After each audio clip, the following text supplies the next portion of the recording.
Look at him. This is a restaurant, not a shelter. Mr. Blake, please. He's still a customer. Grace stepped forward before fear could stop her, placing herself between cruelty and a man she thought had nothing. The room went quiet, heavy, uncomfortable, every eye pretending not to watch the moment a single act of kindness challenged the wrong person's authority. And in that silence, something shifted, a shift no one inside Harbor Light Grill would understand until it was far too late.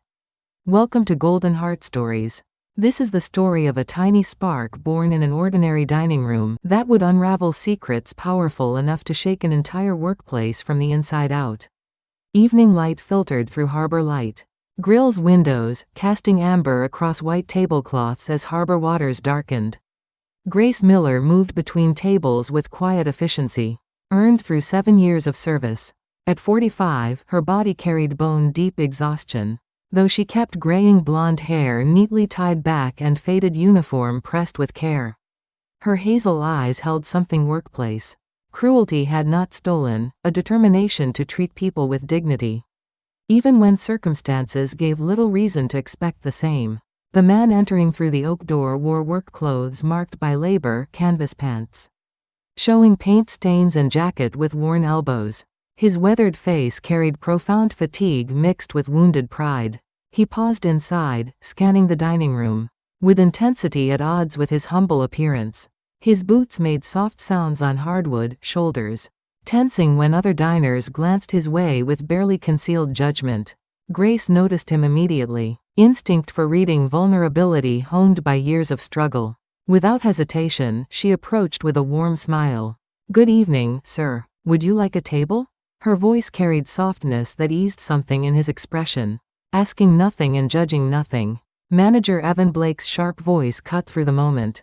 "Grace, I need you in the back." Evan stood near the bar, his 38-year-old face set in permanent disapproval, dark hair slicked back with aggressive precision.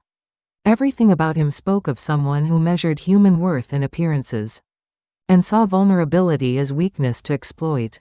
His eyes flicked dismissively over the man in work clothes, then landed on Grace with coldness that made her spine stiffen with familiar dread. Grace glanced between Evan and the waiting customer, hand tightening around the menu folder. "I will be right back, sir."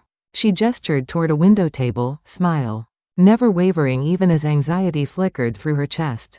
The man nodded slowly, observant eyes registering everything, tension in her shoulders, forced brightness masking fear, the wariness with which she approached her manager. In the narrow corridor, Evan's voice dropped to harsh whisper that felt louder than shouting. "What are you thinking, seating someone like that in the main area? This is Harbor Light Grill, not a soup kitchen. We have an image to maintain." Each word landed with calculated cruelty designed to diminish and control.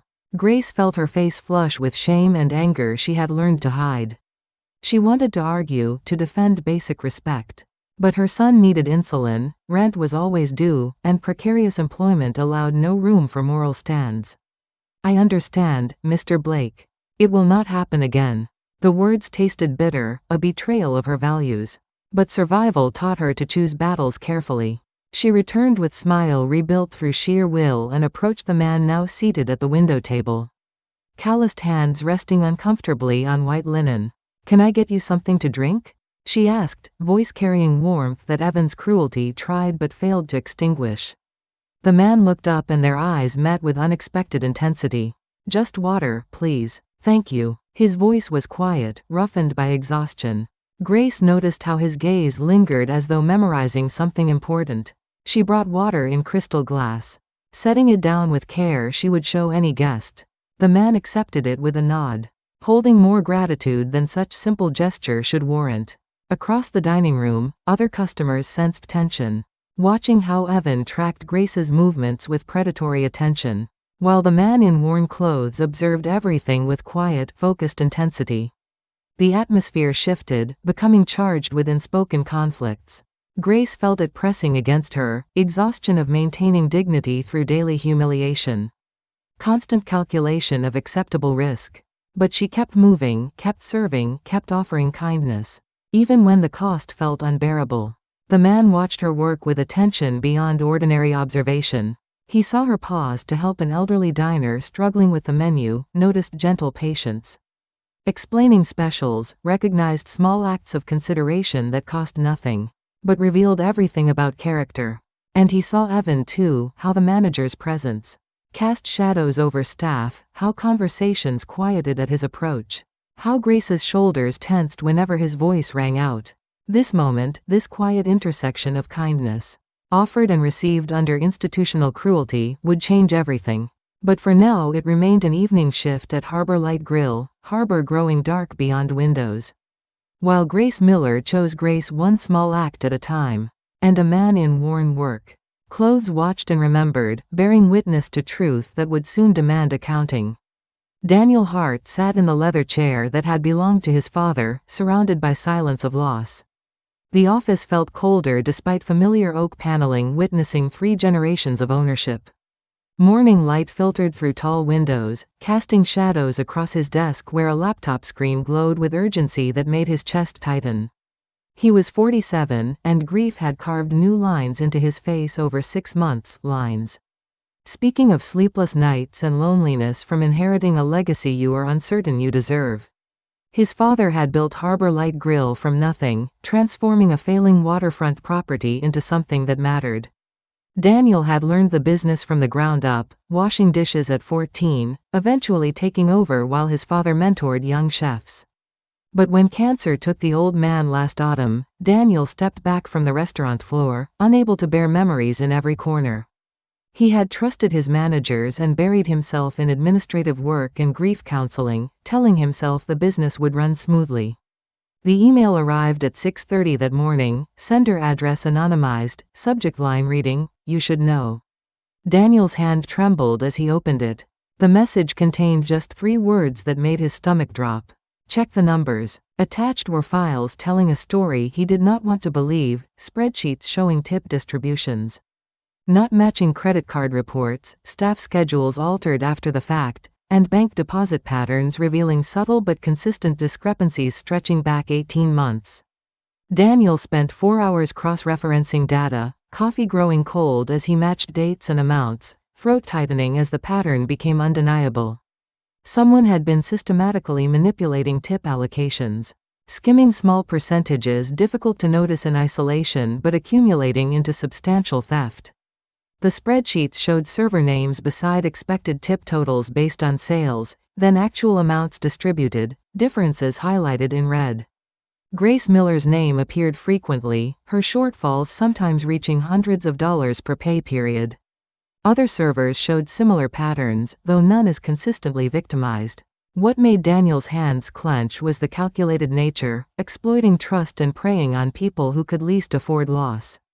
The sender included screenshots of unusual bank deposits to an unrecognized account, amounts corresponding to missing tip money. There were notes documenting rising turnover, exit interview comments hinting at financial stress and unfair treatment. One former server had written, "I cannot afford to work somewhere that does not respect its staff," carrying implications Daniel had been too absent to recognize. He leaned back, pressing palms against tired eyes, feeling failure settle over his shoulders. His father would have noticed. His father would have been present, maintaining relationships and oversight, preventing corruption from taking root. Daniel had been so consumed by grief that he allowed the restaurant's culture to rot. Permitted someone to transform his father's legacy into a machine grinding down vulnerable workers for personal profit. The thought made him ill, nauseous anger and shame burning in his chest. But beneath self-recrimination, something harder was forming, cold determination reminding him why his father taught him this business. This was about people like Grace, people showing up every day to do honest work and deserving better than systematic robbery by those in power. The evidence was incomplete, enough to raise serious suspicion but not sufficient for legal action without risk of wrongful accusation. He needed proof, concrete and undeniable, that could only come from witnessing reality firsthand. Daniel's gaze drifted to the old work jacket hanging near the door, canvas worn soft by years of his father's labor before success came. His father kept that jacket as reminder of where they came from, what mattered beyond balance sheets. Daniel stood slowly, decision crystallizing with clarity from moral outrage mixed with responsibility. If someone was stealing from his staff, if the culture his father built had been poisoned, then Daniel needed to see truth with his own eyes, understand how deep corruption ran before cutting it out. He would go undercover, strip away privileges of ownership and observe Harbor Light Grill from perspective of those who served rather than commanded. The thought both terrified and energized him, offering a path forward through grief paralysis. Somewhere in his restaurant, someone was preying on his staff. And Daniel Hart intended to find out exactly who and how, then ensure they faced consequences matching harm they had caused. The morning sun climbed higher, and Daniel began to plan. Daniel stood before the coat rack, hand hovering over the worn canvas jacket hanging like a ghost from another era. The fabric had faded from deep olive to sage, softened by countless hours of his father's labor when Harbor Light Grill was a struggling diner with peeling paint and second-hand equipment. He could still see the old man wearing it, sleeves rolled to his elbows as he scrubbed floors alongside the crew, refusing to ask employees to do anything he would not do himself. That philosophy had been the foundation, the bedrock principle making Harbor Light Grill more than just another waterfront restaurant. Daniel lifted the jacket, feeling weight settle in his hands with almost sacred heaviness. The canvas was smooth where his father's body had worn it down, rough where weather and work left their marks. There was a small tear near the right pocket, carefully mended with mismatched stitches, evidence of Depression-era frugality refusing to discard anything that could still serve. Bringing the jacket close, Daniel caught faint scent of old cotton and felt emotion rise in his throat. Putting on the jacket felt like stepping into another skin, shedding layers of ownership and authority accumulated over years. Daniel examined himself in the small mirror, watching as his reflection transformed from restaurant owner to working man. The jacket hung loosely, his father having been broader through shoulders, and sleeves fell past his wrists, suggesting clothes purchased for utility rather than fit.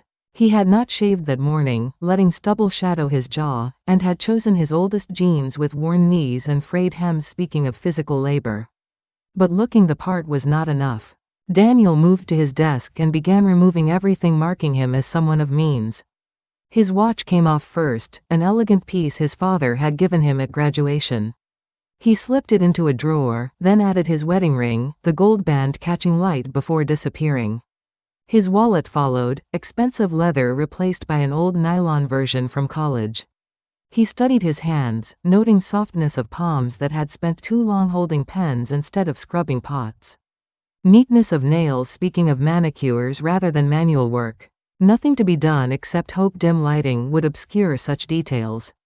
What mattered was intention behind this transformation, willingness to see his establishment not from comfortable distance, but from vulnerable position of someone seeking basic dignity in exchange for honest labor. Daniel planned to spend 2 evenings undercover, enough time to observe patterns without arousing suspicion. He would sit at the bar during dinner service, order cheapest items, and watch how managers treated customers who appeared to lack resources. The thought made his stomach clench, equal parts dreading confirmation and hoping desperately to be proven wrong. As Daniel locked his office and made his way to street level, he felt weight of his father's jacket settle firmly across his shoulders, as though the old man were walking beside him, bearing witness. The afternoon sun painted long shadows across the harbor as he circled to the restaurant's front entrance, approaching as customer rather than owner. And for the first time in months he felt stirrings of purpose beyond grief, clarity of mission cutting through morning's fog.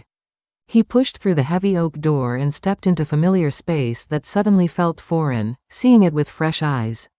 The dining room stretched before him with white tablecloths and pendant lights. Staff moved through preparations, and Daniel felt his pulse quicken as he recognized Grace Miller, setting tables with characteristic care, each fold of napkin precise despite weariness etched in her posture. Then he saw Evan Blake emerging from the kitchen, that sharp voice already forming commands, and Daniel felt something cold settle in his chest. He moved toward an empty bar stool, lowering himself onto leather with careful deliberation, and waited. Within moments Grace approached, her smile warm despite obvious exhaustion. "Good evening, sir. Would you like to see a menu?" Her voice carried that same softness he had noted in the anonymous files. Someone who treated every customer with dignity regardless of station. Daniel nodded, not trusting his voice, and watched as she moved to retrieve a menu, movements efficient but never rushed, professional without coldness. This was what his father had built, this culture of respect and care, and Daniel felt renewed determination harden in his chest. Evan's cold management style would reveal itself soon. All he had to do was wait and watch, letting truth emerge from ordinary cruelties of evening shift. His father's jacket seemed to grow heavier, and Daniel accepted that weight gladly, wearing it like armor. Daniel sat at the bar with his father's worn jacket settling around his shoulders, canvas rough where expensive shirts had once felt smooth.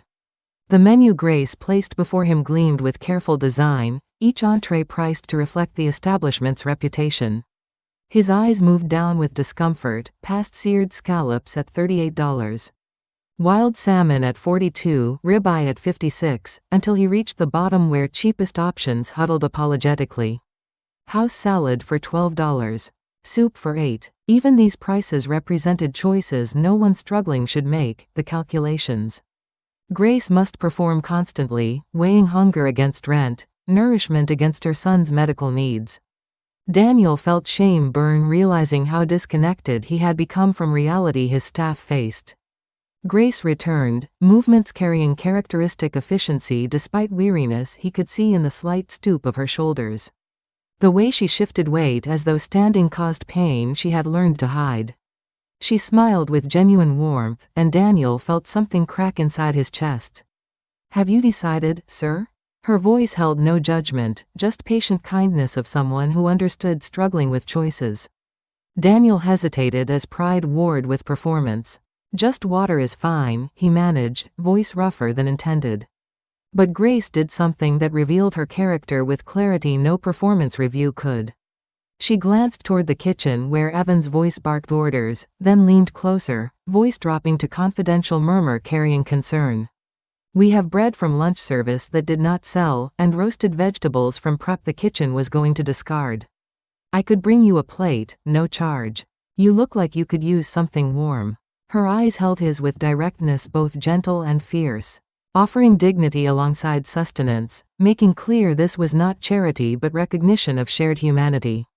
Daniel felt his throat tighten, tears threatening that he blinked back. This was Grace stripped of professional veneer, just a woman who had known hunger, who understood what it meant to sit unable to afford even the cheapest item.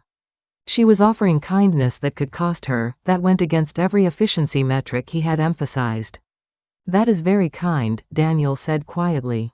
"Thank you." Grace nodded, squeezed his shoulder briefly, then moved toward the kitchen. But Daniel had perhaps 30 seconds before Evan materialized beside the bar, presence announced by that sharp voice. "Grace." The word cracked across the space like a whip. "A moment, please." Daniel watched Grace's shoulders tense, watched her turn with careful neutrality, defensive posture of someone who had learned to protect herself.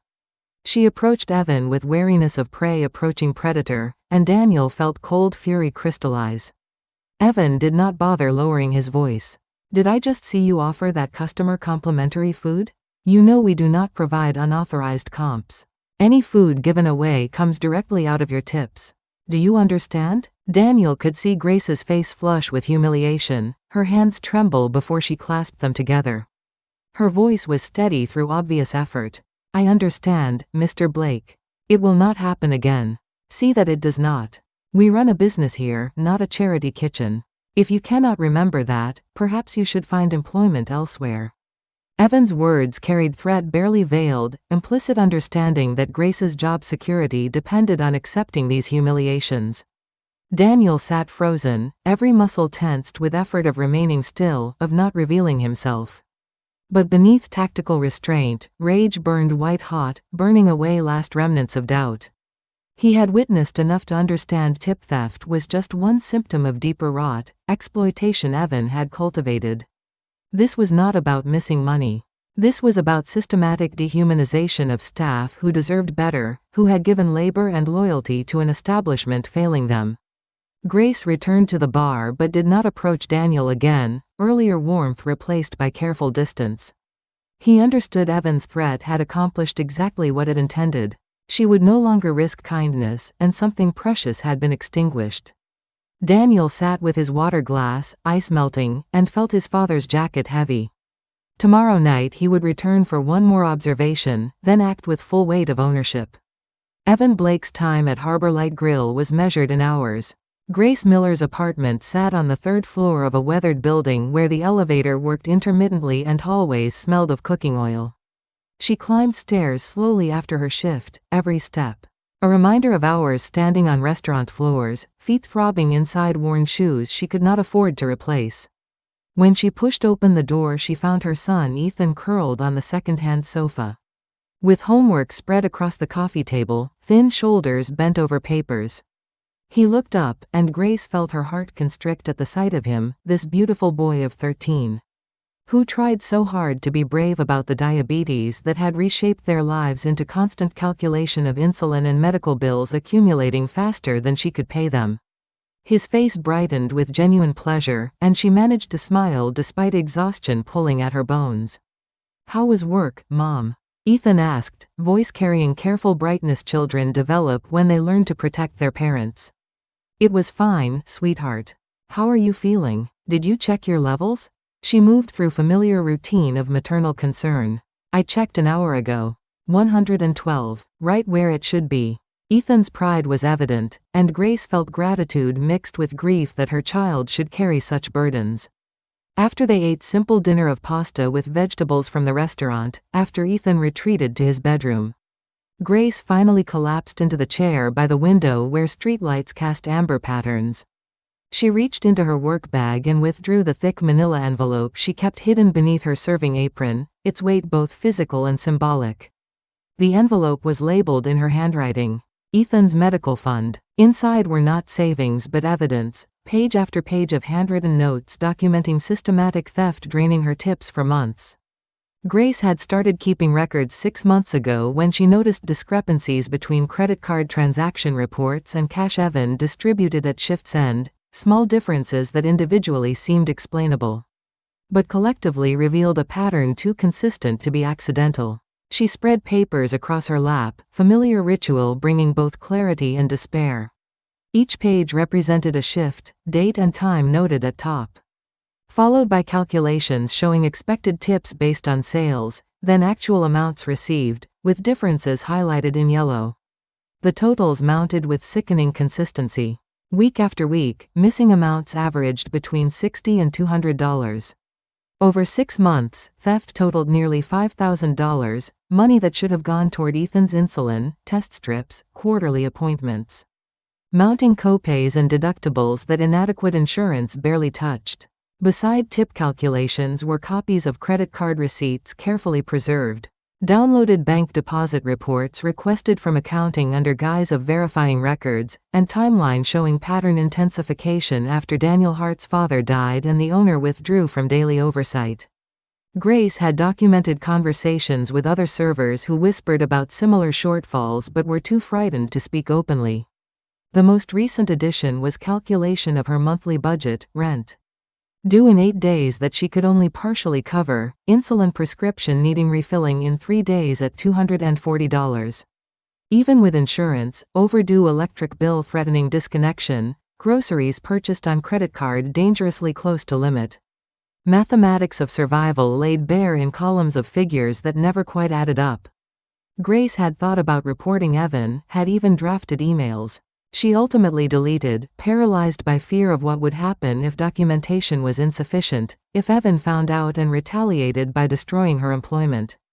A single mother with chronically ill child could not afford unemployment, could not risk gap in health insurance that would make Ethan's care completely unaffordable. She felt trapped between theft slowly bleeding her dry and risk of confrontation that might cost everything. But as Grace sat by the window, papers spread across her lap and son sleeping in the next room, she felt something shifting inside, some fundamental calculation of risk versus dignity beginning to tip toward action rather than endurance. She could not continue like this. Something had to change, even if that change terrified her. Grace carefully returned papers to their envelope, sealed it, and placed it back in her bag. Tomorrow she would go to work and serve with the same grace she always brought. But she would also keep watching, keep documenting, keep preparing for the moment when speaking up might finally become less dangerous than remaining silent. Daniel returned to Harbor Light Grill on his second undercover evening. With grim determination from having witnessed injustice and knowing more observation was necessary. His father's jacket had grown familiar, worn canvas now feeling less like costume and more like second skin. Tangible connection to values that had built this establishment before grief allowed corruption to take root. He entered as dinner service began gathering momentum, the dining room, filling with well-dressed customers whose easy laughter stood in stark contrast to calculations he had performed the night before. Daniel positioned himself at a different section of bar, wanting to observe from multiple vantage points. Wanting to see if patterns were isolated incidents or systemic behaviors. From this position he had clear view of the point-of-sale terminal, the kitchen pass, and, most importantly, the small office behind bar where Evan Blake conducted nightly ritual of counting cash and distributing tips. Grace was working again, her section covering tables near windows where harbor lights reflected off dark water. Daniel watched her move through duties with characteristic efficiency, but now he saw additional details his owner's distance had obscured. He saw her pause to steady herself against table edges when she thought no one was looking, subtle winces suggesting pain, careful rationing of energy.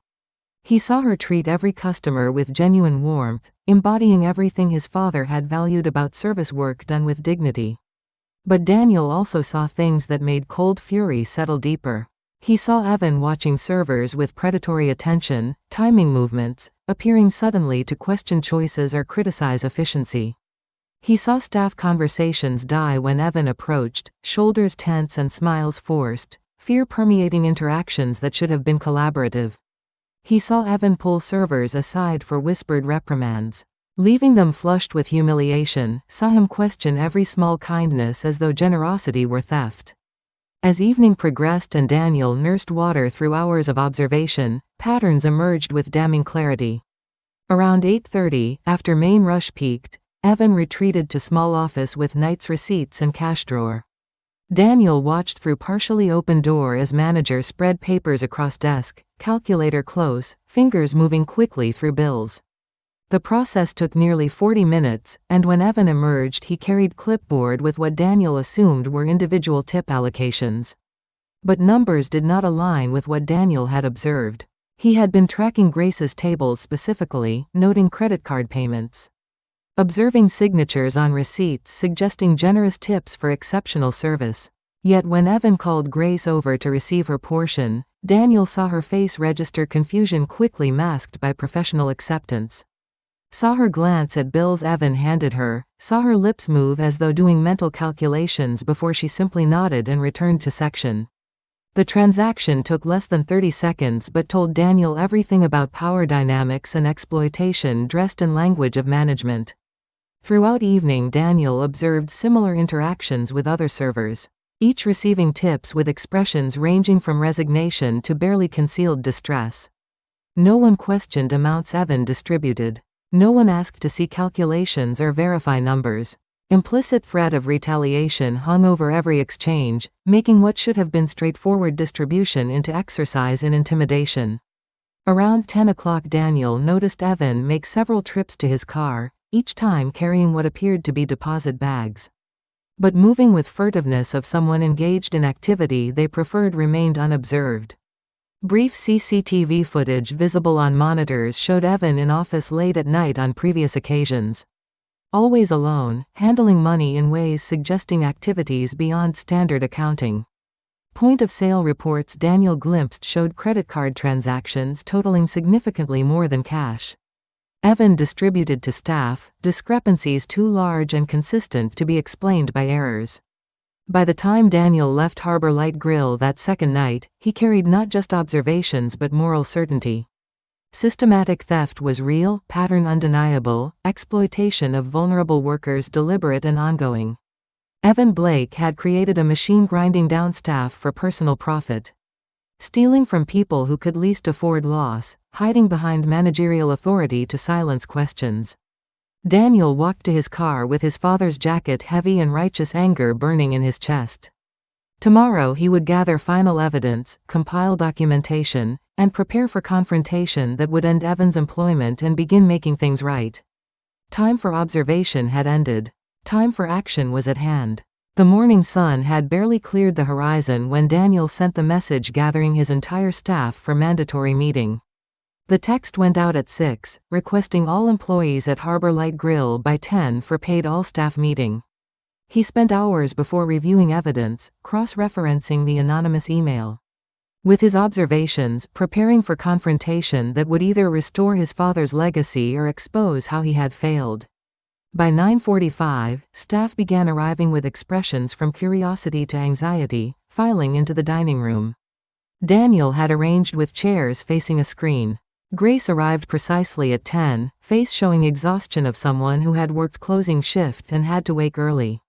She carried her worn bag, hand resting protectively as though guarding something precious. Evan arrived last, expression showing irritation at having authority usurped, posture radiating defensive hostility from sensing threat. When everyone assembled, Daniel stood wearing not his father's work jacket but proper suit, transforming back from undercover observer to owner, reclaiming authority he had surrendered. The weight of what he was about to do pressed against his chest. He took a breath and began. "Thank you for coming. What I'm about to share will be difficult, but necessary." His voice carried with steadiness he did not entirely feel. "Over the past week, I received information suggesting serious financial improprieties in how tips have been handled. Rather than act on anonymous allegations alone, I spent 2 evenings here. As undercover customer, observing operations from perspective of someone my staff would not recognize." The room erupted in surprised murmurs, staff exchanging glances mixing shock with dawning comprehension. Evan's face drained of color, jaw tightening as realization crystallized into panic. Daniel continued, tone hardening as righteous anger replaced nervousness. "What I witnessed confirmed allegations. Systematic theft of tips, manipulation of payment records, and culture of intimidation. I observed Manager Blake engage in behaviors constituting wage theft, fraud, and abuse of power." Daniel turned to face Evan directly, gaze steady. "I saw you threaten Grace Miller with financial penalties for showing basic kindness to a customer you deemed unworthy. I watched you distribute tips bearing no relationship to actual earnings. I tracked your suspicious trips to your vehicle and reviewed CCTV footage showing you handling cash suggesting personal enrichment." Before Evan could respond, Grace stood, hands trembling as she reached into her bag and withdrew the thick manila envelope. Her voice carried courage from having nothing left to lose. "I have documentation," Grace said, words clear despite obvious fear. 6 months of records showing discrepancies between expected tips based on sales and actual amounts received.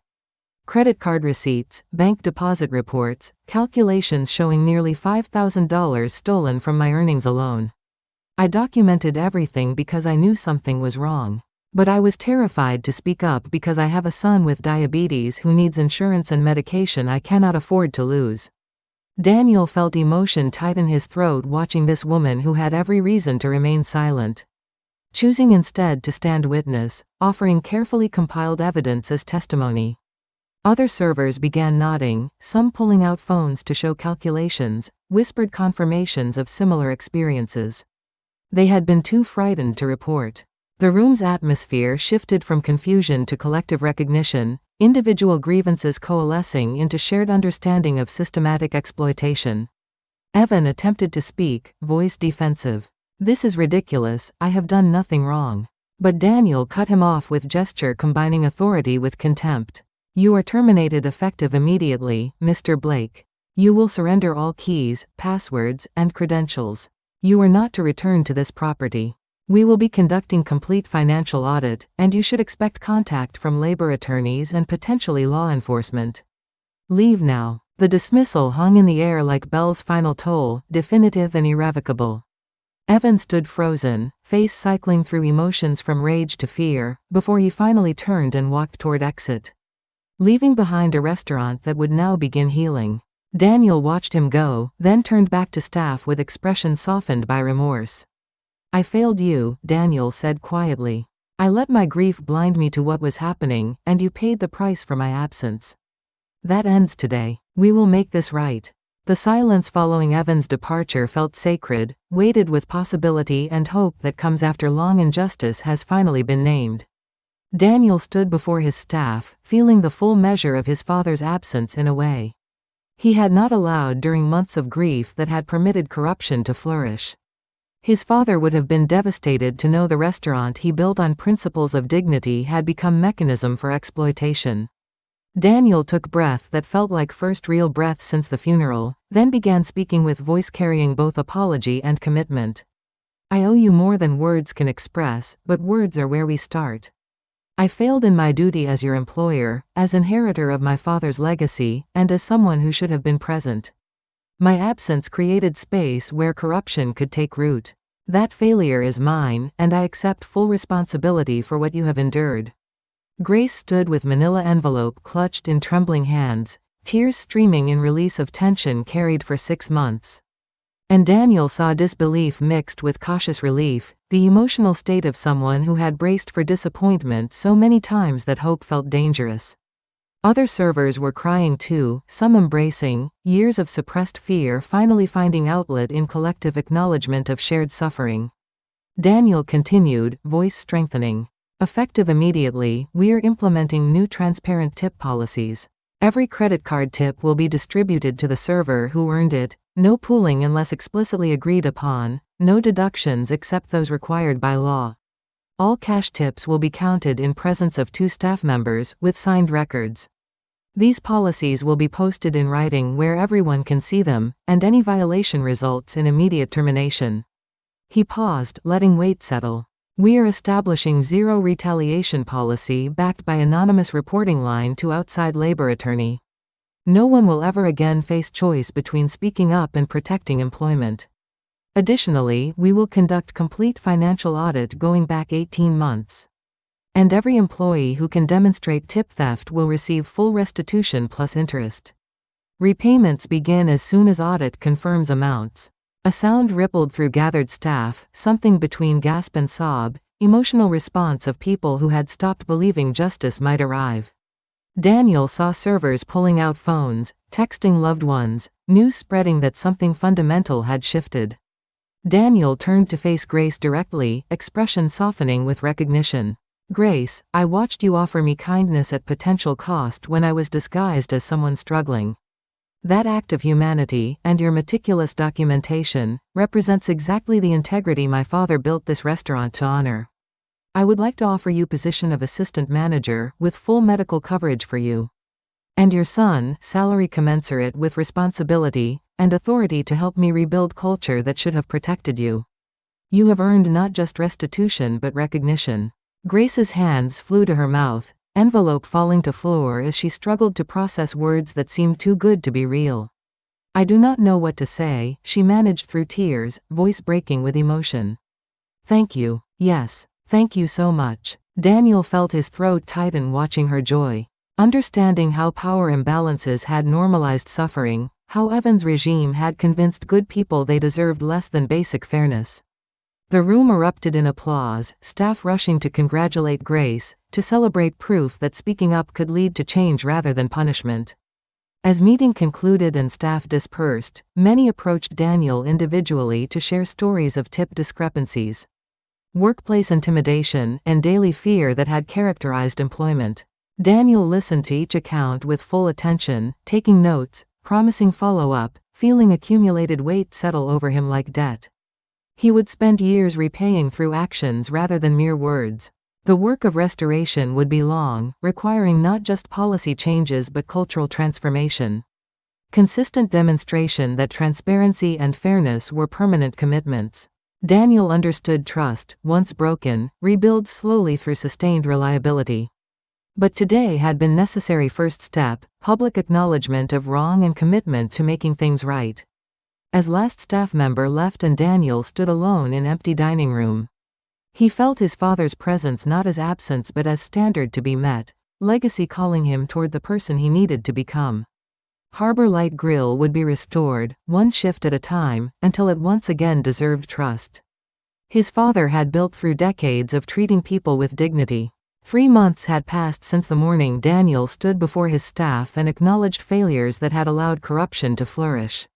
The autumn sun now painted Harbor Light Grill in softer light, and changes went far deeper than seasonal transitions. The restaurant had undergone fundamental transformation in culture that visitors could sense the moment they walked through the doors. Grace Miller moved through the dining room with confidence that had replaced wary exhaustion. She wore different uniform now, crisp professional attire of management, and carried herself with authority earned through competence. Her role as assistant manager had transformed not just her circumstances but entire staff dynamic, creating leadership grounded in empathy. When Grace trained new employees, she emphasized dignity and fairness with conviction of someone who understood what it meant to work without those protections. The financial audit completed 6 weeks after Evan's termination confirmed theft extending further back. Total amount stolen exceeded $40,000 across multiple employees over nearly 2 years. Daniel personally overseen restitution, meeting each affected staff member to deliver checks representing not just stolen wages but acknowledgement of harm. Some servers wept receiving amounts that meant caught-up rent, medical bills paid, debts cleared. But money mattered less than cultural shift it represented. New tip policies were lived in daily practice, transparent distribution witnessed by multiple staff, documentation available for review. The anonymous reporting line received calls in early weeks, staff testing whether zero retaliation policy was genuine. And Daniel responded to each concern with immediate investigation, demonstrating that speaking up would be protected. Grace had been instrumental in rebuilding trust, her presence in management serving as proof the system could reward integrity. She conducted regular check-ins with staff, asking questions about experiences, concerns, suggestions, creating space for honest feedback Evan's regime had made impossible. When problems arose, Grace addressed them with transparency that made employees feel valued rather than expendable. Daniel himself had changed perhaps as much as the restaurant. He spent time on the floor now, not undercover but visible and engaged, learning names and stories. He had hired additional staff to ensure no one worked excessive hours, raised base wages to reflect actual cost of living, implemented profit sharing. These changes showed in quarterly reports, but Daniel cared less about profit margins than seeing in mirror someone his father would recognize. Ethan's health had stabilized dramatically since Grace's promotion and medical coverage. The boy who had once rationed test strips and lived with constant anxiety now had comprehensive care treating diabetes as manageable condition. Grace spoke of him often, relief in voice, describing his improved glucose control, renewed energy, the way he no longer asked worried questions about affording his next prescription. On this autumn afternoon, with lunch service winding down, Daniel stood near bar and watched Grace guide a new server through tip documentation procedures. Her patience spoke to someone who understood these systems mattered as protection against exploitation. The new server, recently immigrated, listened with attention, suggesting she sensed she was being taught something important. Daniel conducted regular walk-through, pausing at each station to check in, to address small problems before they became large. Kitchen staff greeted him with easy familiarity rather than fearful deference, confident their concerns would be taken seriously. This was what his father had built, not just restaurant but ecosystem where people could work with dignity. As evening approached and Harbor Light Grill prepared for dinner service, Daniel felt something he had not experienced since before his father's death, sense of purposeful connection to work that mattered. The restaurant his father left him was finally becoming the restaurant his father had actually built, restored through sustained commitment to values that should never have been compromised. Grace caught his eye across dining room and smiled, expression of shared understanding between people who had traveled different paths to reach same conclusion. Harbor Light Grill had been saved through daily choices to do better, to honor dignity of everyone who contributed. That was legacy Daniel intended to leave, culture strong enough to survive individual leadership because it was built on principles transcending personality. The documentary crew arrived on a crisp November morning when sunlight filtered through Harbor Light Grill's windows. Daniel had agreed to filming after much consideration, understanding their story of corruption. Confronted and culture restored carried implications beyond one restaurant. If sharing their experience could encourage others to demand accountability, to document injustice, to believe change was possible, then discomfort of exposure seemed worth it. Grace sat beside Daniel at a table positioned to capture both faces and transformed atmosphere.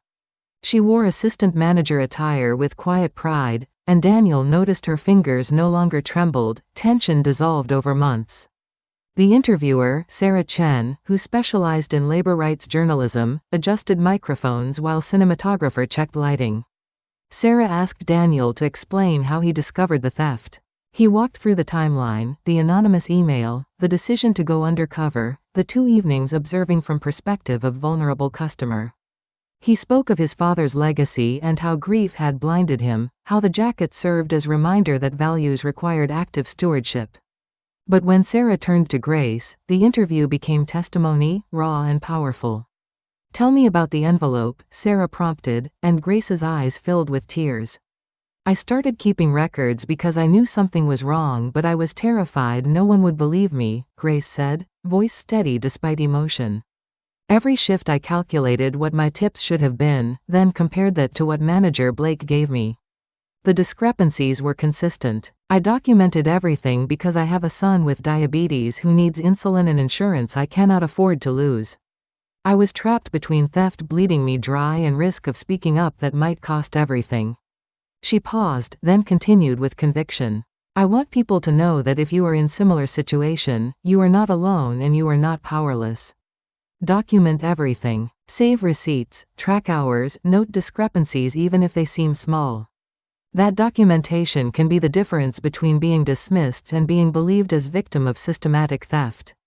And if you are employer, understand that silence from staff does not mean everything is fine. It often means fear has made people too frightened to speak." Daniel watched Grace transform from employee sharing story into advocate speaking to broader injustice. Sarah asked about restitution, new policies, cultural changes. Both spoke about transparency, about zero retaliation commitments backed by anonymous reporting, about treating employees as stakeholders. The interview continued nearly 2 hours. Sarah asked about Ethan's health, about other affected employees, about whether legal charges had been filed, about financial impact. Daniel answered with candor, reflecting his commitment to transparency. As filming concluded, Sarah mentioned the documentary would feature interviews with labor attorneys and other workers who had experienced similar theft.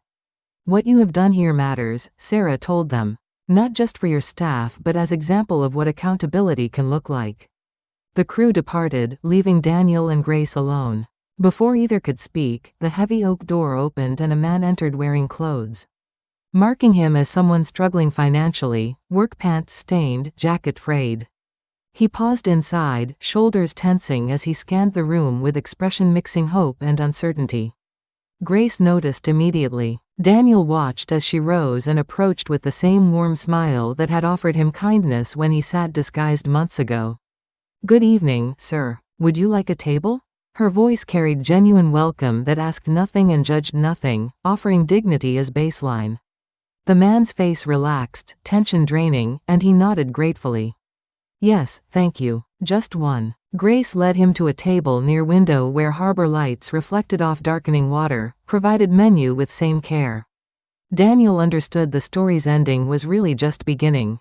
The culture they had restored would be tested daily through small choices, through whether staff felt empowered to offer kindness without fear. But watching Grace welcome this customer with the grace that had first caught his attention. Seeing the restaurant function as his father intended with dignity distributed universally, Daniel felt something settle in his chest he recognized as hard-won peace. Harbor Light Grill had been saved, one conscious choice at a time. And that salvation would continue through ongoing commitment to values embedded in culture too strong to be easily corrupted. The story ended where it began, with an act of kindness offered freely in a restaurant, learning to remember what it had always meant to be. Stories like this remind us that honesty still matters, and that one act of kindness can change the course of many lives. If you've ever faced injustice at work or stood up for what was right, share your story in the comments. Your words may give someone else the courage to speak. And if this journey of truth, dignity, and second chances resonated with you, please consider sharing this video with a friend. It helps keep these stories alive. For more real-life stories that honor everyday heroes, feel free to subscribe and stay with us. Thank you for watching. This has been Golden Heart Stories.